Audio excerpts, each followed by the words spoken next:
उमर अब्दुल्ला और बीजेपी एक दूसरे का दामन थाम कर चले। सेंसिटिव इलाका है, उसको कम्युनिस्ट साहब ने बड़ा साइंटिफिक तरीके से मिलिटेंसी को करप्ट करना है। कंधे से कंधे मिलाकर चलने वाली है उमर अब्दुल्ला की जो नेशनल कॉन्फ्रेंस है, बीजेपी है। भारतीय जनता पार्टी का विजन बड़ा क्लियर है जम्मू कश्मीर के लिए। बीजेपी को एक अल्टरनेट की शक्ल में देखा है। ये फर्स्ट टाइम है प्रपोज अमेंडमेंट एक्ट है कि उसमें करप्शन कम हो। जिन लोगों ने इसको लूट खसूट करी है उनसे उनको कानून के दायरे में लाया जाए।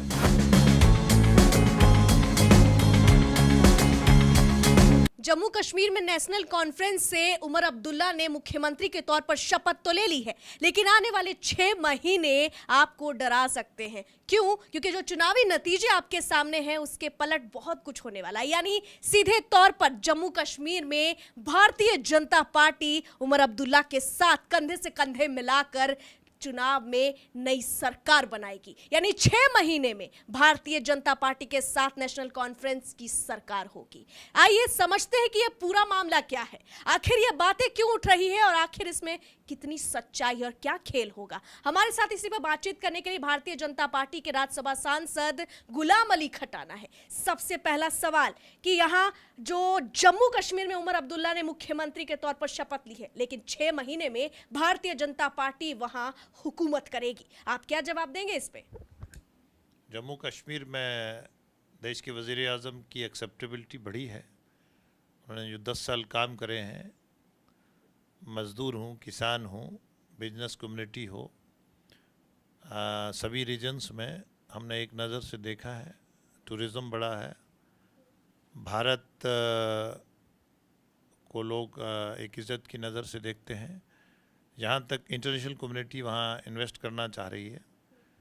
और हमने सियासी नर्सरिंग नहीं करा है। जम्मू कश्मीर में अमन लाने में हमें बहुत मेहनत लगी है। जम्मू कश्मीर के बच्चे यतीम हो रहे थे, माएँ बिडो हो रही थी, कब्रिस्तान भरे जा रहे थे। हमने उन बच्चों को स्कूल में भेजा है, खेल कूद के लिए भेजा है। किसान भाग रहा था, हमने किसान को ज़मीन में भेजा है। छोटा जम्मू क्षेत्र का व्यापारी, छोटा काम करने वाला, घर रहने वाला, सब लूट खसूट भाग रहे थे। थोड़े से एमएलए से सरकार Z++ में कुछ लोग जीतते थे। वोटिंग परसेंटेज देखिएगा आप, कितना परसेंटेज बढ़ा है। जमहूरियत की यही खूबसूरती है, हम लोगों के मैंडेट का वेलकम करते हैं कि हमें वोटों के आधार पे हम सबसे बड़ी पार्टी उभर के आई है। और ऐसा है कि माइनॉरिटी कम्युनिटी के जो लोग हैं, पहले पिछली बार 14 में एक जीत के आया था, अब जो है हम 10 से 15 पे हमने नेक टू नेक फाइट करी है। मतलब आप संतुष्ट हैं? नहीं, नहीं, हम अपने, क्योंकि लोगों ने जो मैंडेट दिया है, हम वोटों में हम नेशनल कॉन्फ्रेंस से आगे हैं, नंबर में बोले पीछे हैं। वोट बैंक हमारा बड़ा है, कश्मीर में एक्सेप्टेबिलिटी बड़ी है। कुरेज में हम सिर्फ 1000 वोट से आ रहे हैं। और लोगों ने बीजेपी को एक अल्टरनेट और कांग्रेस को जड़ से उखाड़ के फेंक दिया है। मतलब बीजेपी को एक अल्टरनेट की शक्ल में देखा है, ये फर्स्ट टाइम है। और बीजेपी ने डेवलपमेंट के नैरेटिव पे इलेक्शन लड़ा है। कांग्रेस ने उसको पोलराइज करने की कोशिश करी थी, वो नहीं चला है, लोगों ने नहीं माना। और इसीलिए कांग्रेस को वहाँ हार हुई है। और वो इतनी डिमोरलाइज हो गई कि वो उसने हिम्मत ही नहीं भरी कि हम भी कोई मिनिस्ट्री मांगे। जहाँ इस बार चर्चा बहुत तेज़ हो रही है और बहुत ज़्यादा तेज़ है कि आने वाले समय में, क्योंकि पहले भी ये खबरें चलती रही हैं, लेकिन ये खबर पे आपकी क्या प्रतिक्रिया है? आप HC न्यूज़ से बात कर रहे हैं, आप अपनी प्रतिक्रिया बताएं कि यहाँ पे आने वाले समय में उमर अब्दुल्ला और बीजेपी एक दूसरे का दामन थाम कर चलेगी, ये खबरें हैं, लेकिन इस पर आपकी क्या प्रतिक्रिया है? नहीं, ऐसा नहीं होता है। जम्मू कश्मीर की सरकार जो होती है, क्योंकि लैंडलॉक्ड जगह है, वहाँ कोई पोर्ट तो लगते नहीं उसको, तो जो भी लेना है दिल्ली से ही लेना है। सरकार किसी की भी हो दिल्ली में, जहाँ अब वहाँ ऐसा तो है नहीं है कि हम बंगाल हैं, गोवा है तो डायरेक्ट वो आ रहे हैं, ऐसा नहीं है। जम्मू कश्मीर में का इलाका उसको एक साइड पाकिस्तान की तरफ से टेररिज्म है, चाइना की तरफ से है, वहाँ वो सेंसिटिव इलाका है, उसको दिल्ली डायरेक्ट देखती है। तो बड़ी मुश्किल से अमन लाया है। यहाँ अमन ही भाग गया था और बड़ी मेहनत से और बड़े साइंटिफिक तरीके से कि कम से कम लोगों को डिस्टर्ब करके। कांग्रेस के ज़माने में लंबी लंबी लाइनें लगती थी, लोगों को टॉर्चर करते थे, गाड़ियों से उतार के तलाशियां करना। होम मिनिस्टर साहब ने बड़ा साइंटिफिक तरीके से मिलिटेंसी को करप्ट कर रहे हैं, और लोग अपने कामकाज में, स्कूल में, खेत में अपनी, जिसकी एक दुकान था 2 बना रहा है, और बड़ा अच्छा है। और प्राइम मिनिस्टर साहब ने उनको विशेष करी हैं, बेस्ट विशेष के लिए कहा है।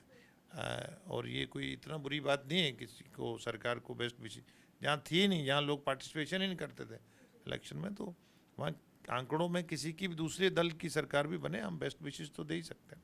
जी, वेस्ट विशेष में तो कोई प्रॉब्लम नहीं है, लेकिन समस्या, अब सवाल वही मन में उठ रहे हैं कि कंधे से कंधे मिलाकर चलने वाली है उमर अब्दुल्ला की जो नेशनल कॉन्फ्रेंस है, बीजेपी है, क्योंकि कांग्रेस तो साइड लाइन है, आने वाले वक्त में दोनों एक दूसरे का साथ देंगे। नहीं, हम पार्टी पॉलिटिक्स से ऊपर उठ के देखते हैं जम्मू कश्मीर के मसले में। हम ये नहीं देखते हैं कि जिस तरह मीडिया में, हाँ ठीक है, मीडिया होसिस को अपना भी चलाना है, कुछ ना कुछ खबर नहीं इधर उधर, कुछ अंदरूनी खबरें होती है तभी मीडिया आगे बढ़ती है सर। नहीं नहीं, ऐसा कोई अंदर खबर खाना नहीं होता है। भारतीय जनता पार्टी का विज़न बड़ा क्लियर है जम्मू कश्मीर के लिए, प्रॉस्पेरिटी हो, लोग अपना अभी 3 टायर का इलेक्शन भी होगा। अगर ऑफर मिलता है तो क्या बीजेपी इस पर कुछ काम करेगी, ऐसा लग रहा है आपको? नहीं, हम बड़ा चुनाव है महाराष्ट्र में, झारखंड में, अभी हमें इतना वो नहीं है। हम यही है कि अब लोगों ने अपना सरकार चुना है, और जमहूरियत को फ़रोग मिला है। हमारे लिए बड़ी जीत है, जमहूरियत को फ़रोग मिला है, लोगों ने इतना पार्टिसिपेशन करा है, और हमें भी एक अच्छा अल्टरनेट समझा है। हमें लोगों पे हम खुश हैं।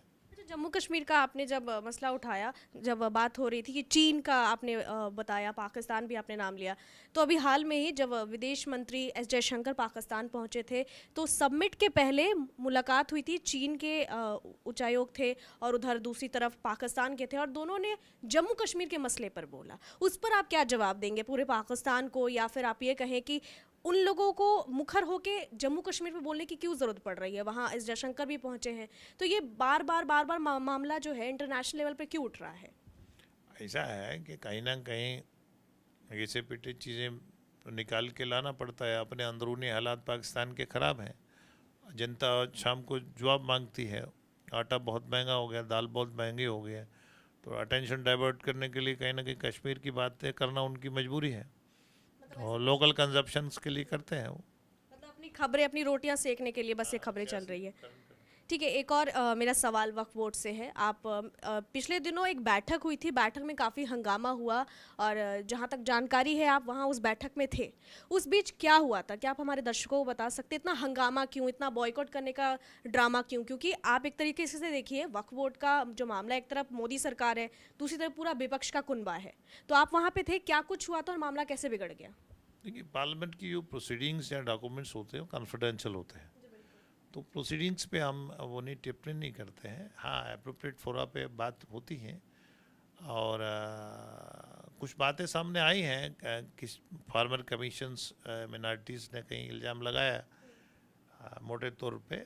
तो बेसिक हमारा मकसद ही इस एक्ट का, ये जो प्रपोज अमेंडमेंट एक्ट है, कि उसमें करप्शन कम हो, जिन लोगों ने इसको लूट खसूट करी है उनको कानून के दायरे में लाया जाए, थोड़ा सख्त एक्ट हो, थोड़ा जो एक इंस्टीट्यूशन बने हमारा, इसीलिए। आने वाले वक्त में जैसे वक्फ बोर्ड का एक ताज़ा उदाहरण मैं आपको बताती हूँ। आसाम के एक मौलाना बकरुद्दीन हैं, उन्होंने एक बात कही है कि संसद से लेकर एयरपोर्ट तक की जितनी ज़मीनें हैं वो वक्फ बोर्ड की हैं।